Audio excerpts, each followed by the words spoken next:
저는 인생의 끝을 아는 사람입니다. 그리고 그 끝을 준비할 줄 아는 사람이 지혜로운 사람이죠.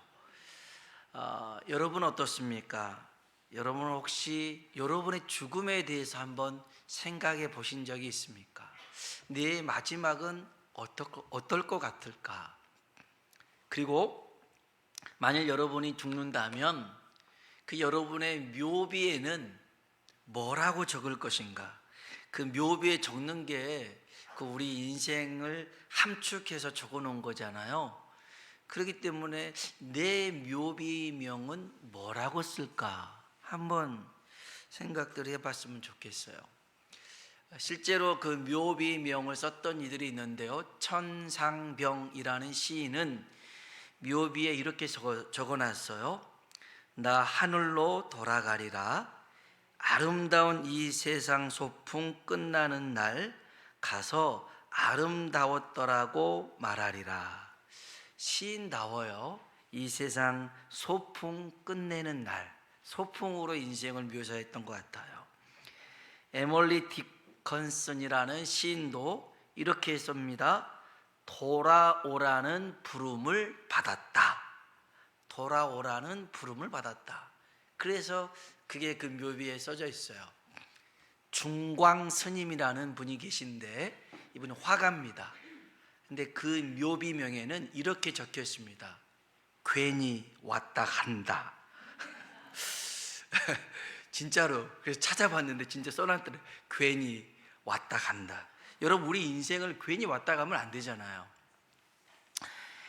루돌프 판 쾰런이라는 수학자가 있는데요. 제가 그냥 끝까지 부를 테니까, 끝까지 읽을 테니까 여러분 들으세요.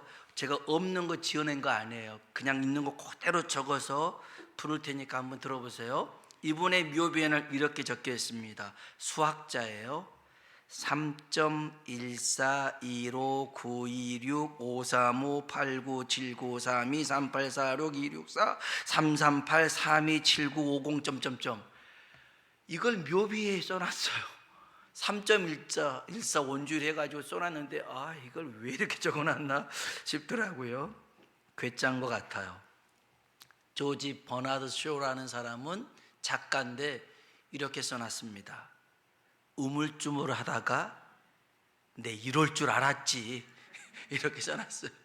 우물쭈물하다가 내 이럴 줄 알았지. 여러분, 우리 인생 우물쭈물해서 살아서는 안 됩니다. 한번 따라 합시다. 지금 기도해야 합니다. 아멘. 여러분, 지금 기도해야 될 줄로 믿습니다.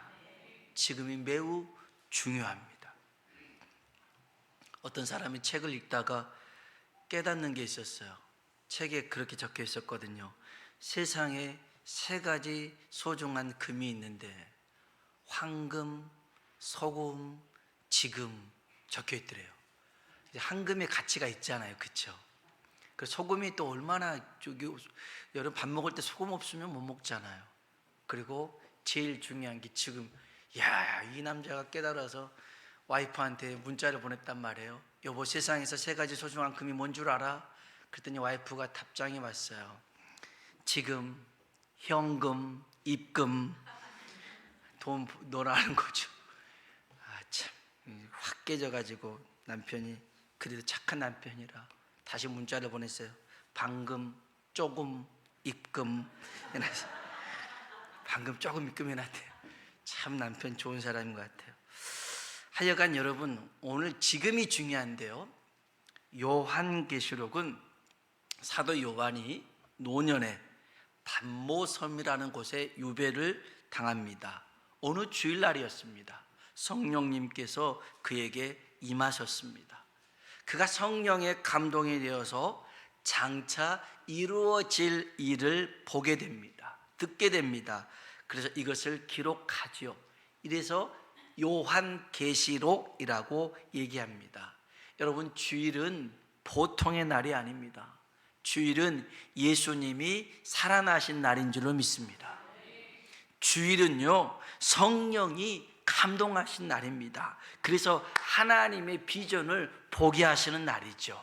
오늘 저와 여러분에게 회복의 은혜가 있길 축복합니다. 비전의 은혜가 임하길 축복합니다. 우리가 분명히 기억해야 될 것이 있습니다. 사도 요한은 장차 나타나고 이루어질 일들을 기록해서 요한계시록이라고 했지만, 사실 이 요한계시록에 있는 말씀은 정확히 얘기해 보면 예수 그리스도의 계시라는 것입니다. 예수님이 요한을 통하여서 우리에게 말씀하고 계신 건데요, 우리 요한계시록 1장 1절 같이 한번 읽어볼까요? 예수 그리스도의 계시라. 이는 하나님이 그에게 주사 반드시 속히 일어날 일들을 그 종들에게 보이시려고 그 종 요한에게 보내어 알게 하신 것이라. 아멘. 요한계시록의 시작이 예수 그리스도의 뭐라고요? 계시입니다. 요한계시록이 아닙니다. 예수님의 계시인 줄로 믿습니다. 예수님이 이 마지막 때에 우리에게 일어날 일들을 보이시는데, 여기 보니까 두 번째 줄 보세요. 하나님이 그에게 주사 어떻게 해요? 반드시 언제? 속히 일어날 일들입니다. 오늘 저와 여러분이 이 말씀에, 이 단어의 무게를 깊이 깨닫는 시간 되기를 원합니다. 반드시 일어날 일입니다. 반드시. 그리고 속히 일어날 일들이라는 것입니다. 이 계시록에 기록된 사건들이 있습니다. 우리 관점으로 보면 과거에 이미 일어난 일일 수 있고, 현재에 일어나고 있는 일일 수 있고, 미래에 일어날 일일 수도 있습니다. 이렇게 우리는 구분 지을 수 있지만, 하나님의 관점으로 봤을 때는 한 시점이라는 거죠. 하나님의 시점이 뭐냐면, 따라합시다. 지금. 그렇습니다. 하나님은 지금 우리에게 말씀하고 있는 것입니다. 지금 반드시 우리에게 일어날 일들을 말씀하고 계시기에 깨어 있어야 될 줄로 믿습니다. 로마서 13장 11절은 이렇게 얘기합니다. 같이 한번 볼까요? 또한 너희가 이 시기를 알거니와 깰 때가 벌써 되었으니 이는 이제 우리의 구원이 처음 믿을 때보다 가까웠습니다. 아멘. 너희가 이 시기를 알아야 되더라는 겁니다. 우리가 이 지금 살고 있는 이 시기를 알아야 되는데, 자다가 뭐 할 때가 됐어요? 깰 때가 됐어요.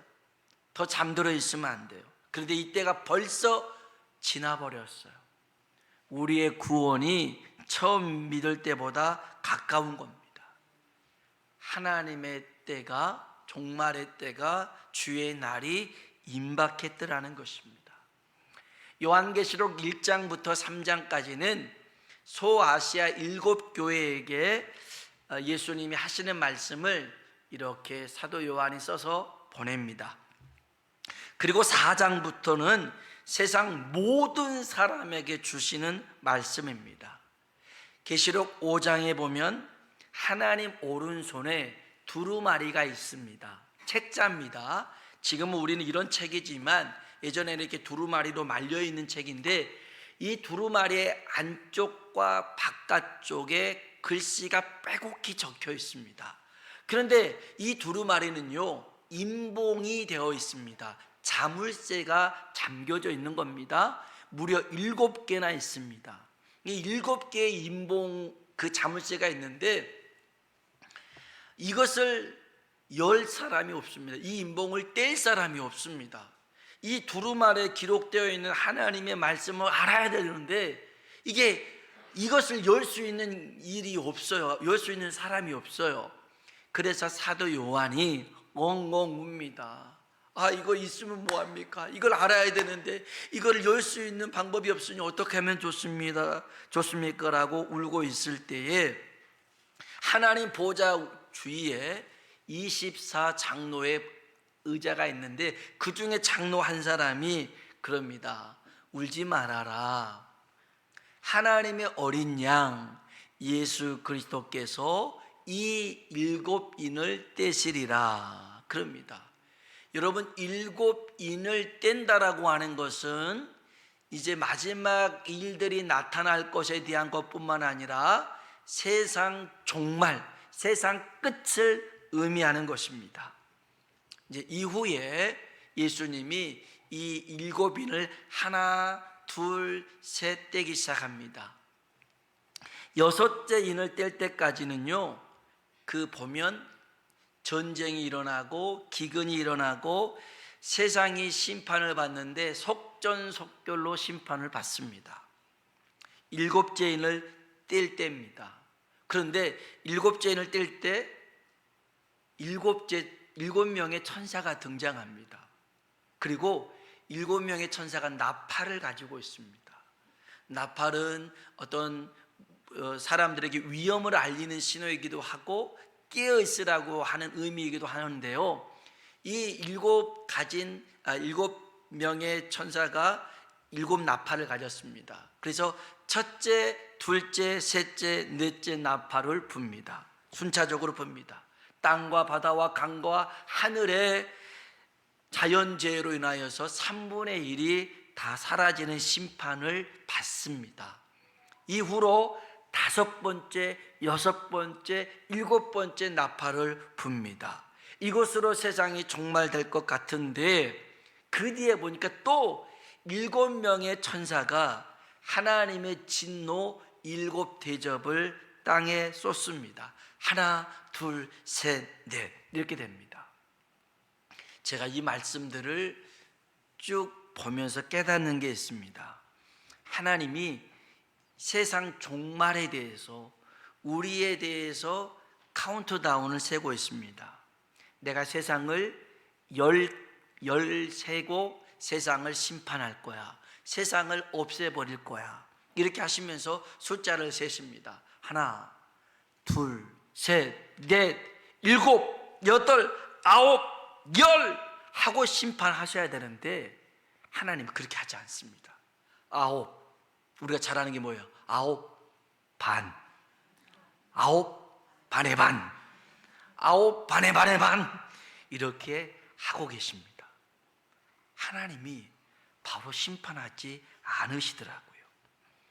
여러분, 하나님은 세상이 멸망받는 것을 원치 않으십니다.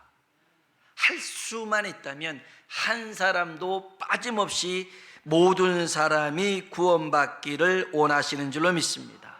디모데전서 2장 4절에 있는 말씀 같이 한번 읽어볼까요?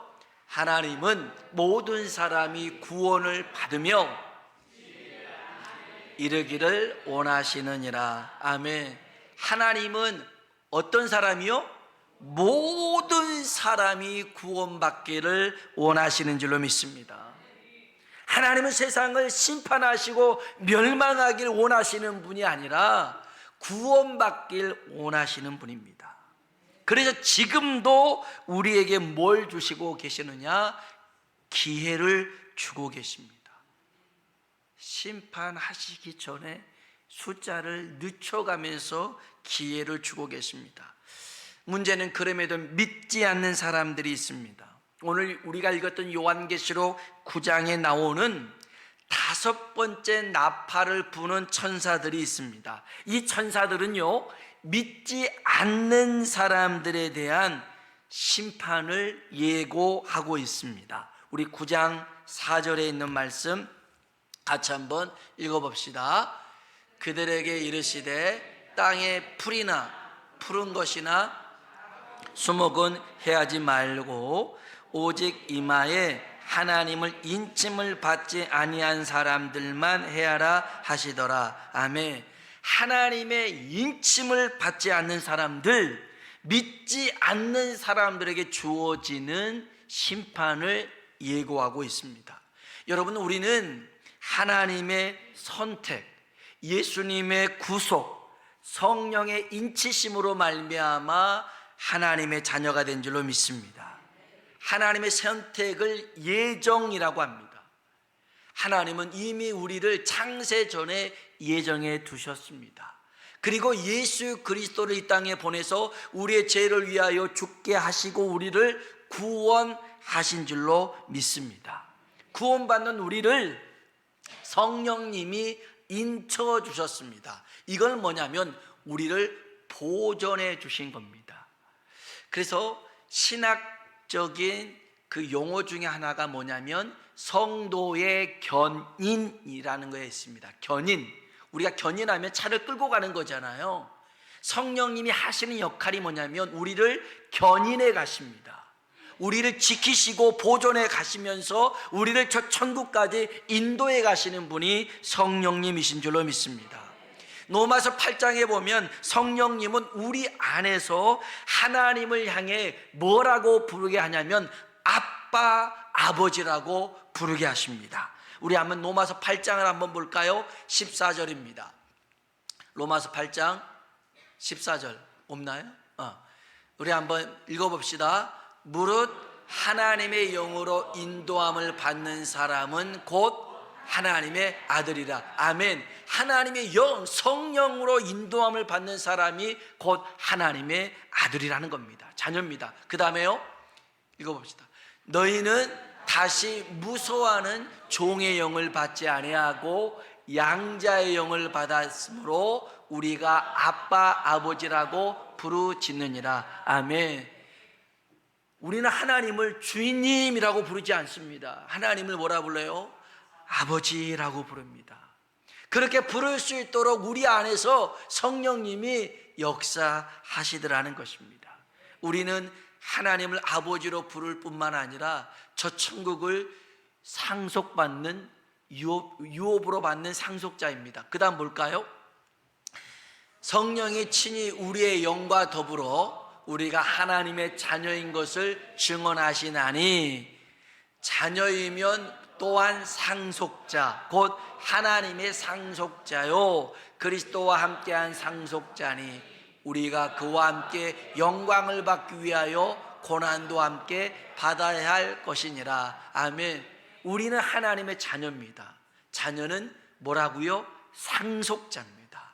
저 천국을 유업으로 받는 상속자인 줄로 믿습니다. 여러분, 그래서 우리는 하나님의 것입니다. 우리는 하나님의 소유입니다. 우리는 하나님의 백성, 하나님의 자녀인 줄로 믿습니다. 그러면 오늘 말씀은 하나님을 믿지 않는 사람들이 받게 될 고통이잖아요. 이 고통이 얼마나 큰지 오늘 본문 말씀에 보면 5절 6절에 보니까요, 죽고 싶은데 죽을 수가 없어요. 죽을 만큼 큰 고통과 괴로움이 있습니다. 우리 5절 6절 한번 읽어보겠습니다. 그러나 그들을 죽이지는 못하게 하시고 5달 동안 괴롭게만 하게 하시는데 그 괴롭게 함은 사람을 쏠 때의 괴롭게 함과 같더라. 그날에는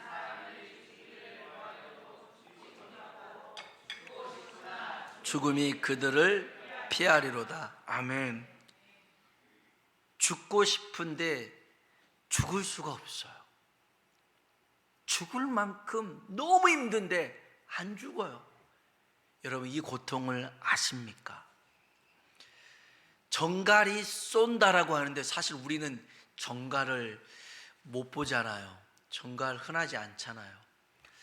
비유할 수 있는 게 뭘까? 여러분, 혹시 그 대상포진 한번 걸려보셨나요? 그 대상포진 심하게 걸린 사람은요, 정말 너무너무 고통스러워서 누워있질 못하고 잠을 잘 수가 없어요. 또 통풍, 이 발가락 이런 데 심하게 걸린 사람, 얼마나 아프면 바람이 불어도 그렇게 아플 만큼 해서 통풍이겠어요. 이로 말할 수 없이 큰 고통이 있겠죠.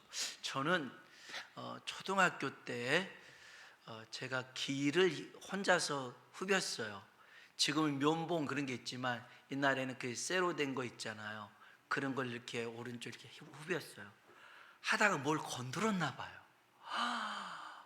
푹 줄이고 나서는 얼마나 아프든지 그 방을 혼자서 한 30분 정도를 떼굴떼굴 울면서 소리를 질렀어요. 와, 그때 혼자밖에 없었거든요.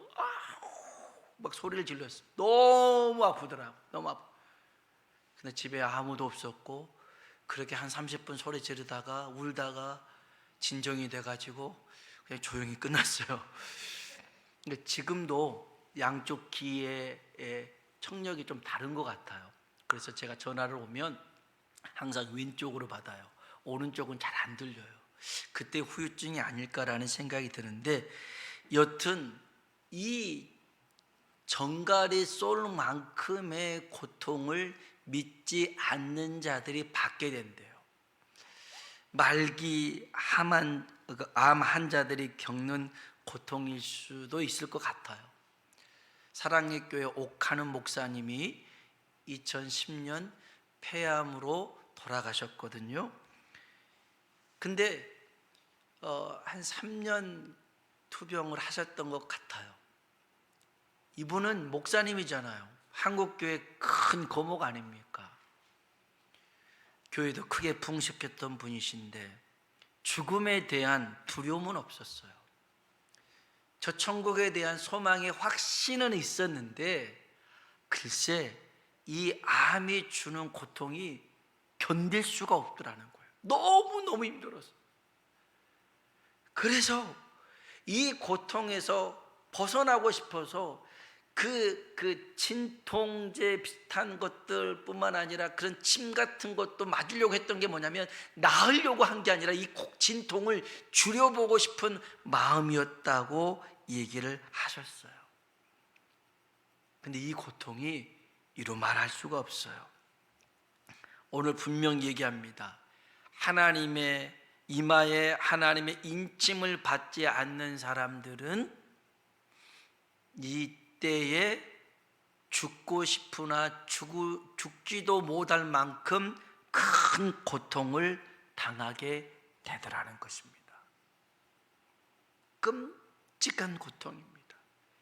헤아릴 수 없는 고통입니다.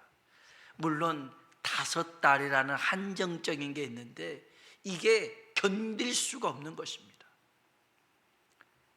여러분, 다행인 것은요, 우리는 인침을 받았기 때문에 이거와 상관없어, 난 괜찮아, 다행이야, 이렇게 생각할 수도 있겠습니다마는, 여러분, 사실 이 고통이 우리들에게는 전혀 무관하지 않다라는 것을 오늘 저는 여러분에게 말씀을 드리고 싶습니다. 노아 때에 하나님이 세상을 홍수로 심판하셨습니다. 노아의 8 식구만 구원받았습니다. 방주 안에서. 노아에게는 8가족만 있었던 건 아닙니다. 노아의 형제들도 있었습니다. 노아의 친척도 있었습니다. 노아의 이웃도 친구도 동료도 있었습니다. 노아가 방주를 만들 때에 주변에 있는 사람들이 비난하고 조롱하고 핍박하기도 했습니다. 여하튼 간에 이제 그 방주에 들어가고 40일 밤낮 40주야로 비가 쏟아집니다. 샘이 터져서 온 세상이 물에 잠기게 되었습니다. 방주 안에 있었던 노아는 어떤 심정이었을까요? 비가 쏟아지기 시작했을 때 사람들이 방주를 두드리면서 노아, 나네, 나 누구네, 내가 좀 바빠서 자네 말을 못 들었네, 문 좀 열어주게 두드렸을 때, 삼촌 저예요, 오빠 저예요, 노아에게 그러지 않았겠어요? 사람들이 죽어가는 소리가 들립니다. 방주 안에 있었던 노아는 다행이야, 내가 밖에 있지 않고 안에 있어서 다행이야, 그렇게 가슴을 이렇게 내리고 있었을까요? 그렇지 않았을까라고 저는 생각됩니다.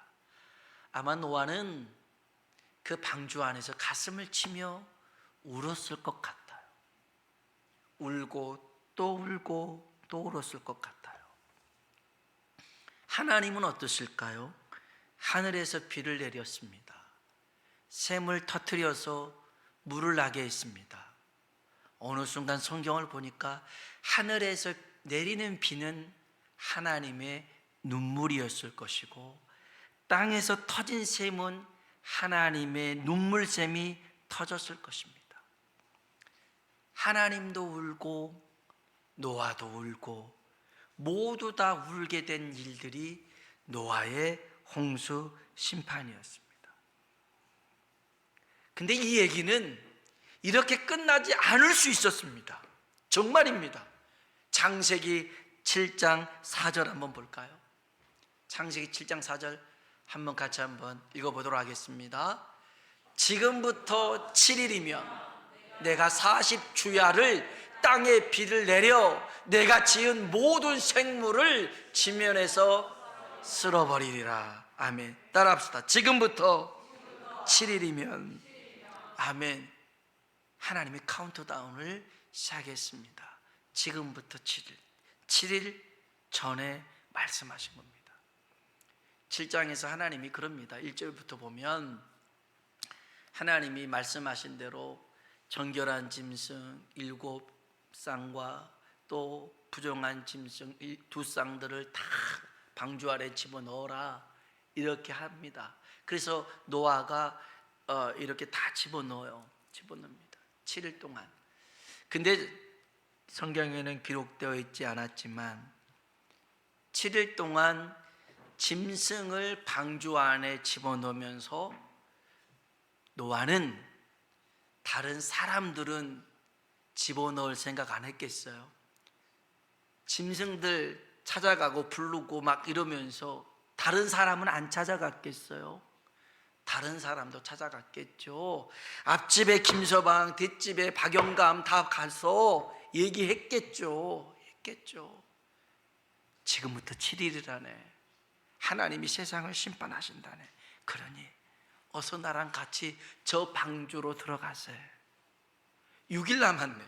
5일 남았어. 5일. 아구, 이제 이틀밖에 남지 않았어. 하루 남았을 때 얼마나 이 노아의 마음이, 노아의 몸이 달아올랐겠어요. 이제 내일이면 다 끝나버릴 세상인데, 여러분 생각해 보세요. 내일 세상에 종말이 옵니다. 그럼 여러분 어떻게 하시겠습니까? 오늘 인생, 여러분의 인생이 오늘로 끝나버린다면 여러분 어떻게 하시겠습니까? 여전히 그 통장 잔고에 9,500만 원 있으니까 500만 원 더 모아서 1억 만들 생각, 그 생각 하시려고 밤잠 못 이루시면서 그러시렵니까? 어디로 여행을 갈까? 뭘 먹으러 갈까? 그런 생각 하시렵니까? 오늘이 여러분의 인생 마지막이라면 여러분은 뭘 하실 것 같습니까? 노아가 하루 전날 뭐 있을 것 같아요? 끊임없이 사람들 찾아가서 얘기했겠죠. 내일이라네. 하나님이 내일 심판한다네. 그러니 제발 부탁이니까 속는 셈 치고 나와 함께 잠깐 들어갔다가 나오세요 라고 말하지 않았을까요? 그런데 그 말을 들어준 이들이 없었습니다. 없었어요. 여러분, 오늘 저와 여러분을 이렇게 살게 하신 이유가 있습니다. 오늘까지 살게 하신 이유가 있습니다. 오늘을 살게 하신 이유가 있습니다. 믿지 않는 가족을 위해서 지금 기도하라고 살게 하신 줄로 믿습니다. 나는 죽으면 천국 가니까 그렇게 생각하지 마시고요. 오늘 믿지 않는 자들이 받게 될 그런 고통뿐만 아니라 영원한 멸망과 심판을 받아야 되는데, 여러분, 우리 잠잠하면 안 됩니다. 가만히 있으면 안 됩니다. 지금 기도해야 될 줄로 믿습니다. 창세기 18장에 보면요, 하나님과 아브라함이 이상한 거래를 합니다. 하나님이 소돔과 고모라를 죄가 많아서 멸망시키겠대요. 그러면 하시면 돼요. 그런데 그 얘기를 아브라함에게 합니다. 그 말이 뭐냐면, 야, 좀 어떻게 좀 해봐. 나 저 소돔과 고모라를 멸망시켜야 되기는 하는데, 심판해야 되는데 심판하고 싶지는 않아. 저들 용서해 주고 싶은 게 내 마음이야. 그런데 나는 어쩔 도리가 없어. 하나님은 공의의 하나님이시니까 심판하실 수밖에 없었거든요. 그 얘기를 넌지시 아브라함에게 합니다. 아브라함이 눈치챘어요. 하나님, 저 소돔과 고모라에 의인 50명 있으면 어떻게 하실래요? 용서해 줄게. 45명은요? 용서해 준다니까. 40명은요? 용서해 줄게. 속으로 하나님이 그러실 거예요. 더 줄여봐. 더 줄여. 30, 안 돼. 더 줄여. 20, 더 줄여. 그럼 10명은요? 용서해 줄게. 그렇게 이상한 거래를 맞췄어요. 그랬는데도 소돔과 고모라에는 10명이 없었어요. 여러분 기억하셔야 돼요. 소돔과 고모라가 죄가 많아서 심판한 게 아니었어요. 의인 10명이 없어서 심판받은 거였어요. 의인 10명이 있었더라면 용서받았겠죠. 여러분, 우리는 기도해야 될 줄로 믿습니다. 우리 혼자 천국 가면 그게 무슨 의미가 있습니까? 사도행전 16장 31절 같이 한번 읽고 기도하도록 하겠습니다. 읽어볼까요? 주 예수를 믿어라. 그리하면 너와 내 집이 구원을 받으리라 하고. 아멘. 주 예수를 믿어라. 그리하면 너만이 아니라 내 집도 구원을 받게 되더라는 것입니다. 오늘 저와 여러분의 가정이 기생이었던 라합, 그 한 사람이 하나님을 믿고 온 가족을 다 불러다가 빨간 줄 창문에 걸고 구원받았습니다. 붉은 줄, 예수 그리스도의 피를 상징합니다. 주 예수를 믿어 구원받는 가정, 나합의 가정이었고요, 고넬료의 가정도 주 예수를 믿어 구원받은 가정 되었습니다. 오늘 우리들의 가정도 이러한 가정 되길 주님의 이름으로 축원합니다. 기도하겠습니다.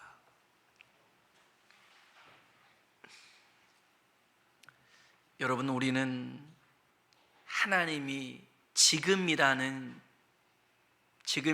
말씀하신 시기를 살고 있습니다. 먼 나중에 일어날 일이 아니라 하나님은 지금입니다. 지금 우리 보고 기도하라고요. 이제까지 안 됐더라도요, 기도해야 됩니다. 우리에게 지금 기회를 주고 있는 거예요. 남편을 위하여, 아내를 위하여, 자식을 위하여 주 예수를 믿어 온 가족이 구원함에 이르게 하여 주옵소서. 하나님, 나를 오늘 이렇게 살게 하신 것은 믿지 않는 이들, 가족과 이웃과 친구와 나라와 민족과 열방을 위해 기도하라고 나를 살게 하셨습니다. 그러니 하나님, 기도하게 하여 주옵소서. 평생토록 하나님, 끝까지 하나님 영혼 구원을 위해서 기도를 쉬지 않는 우리들이 되게 해달라고요. 우리 같이 한번 주님이라 한번 부르고 기도하겠습니다. 주여,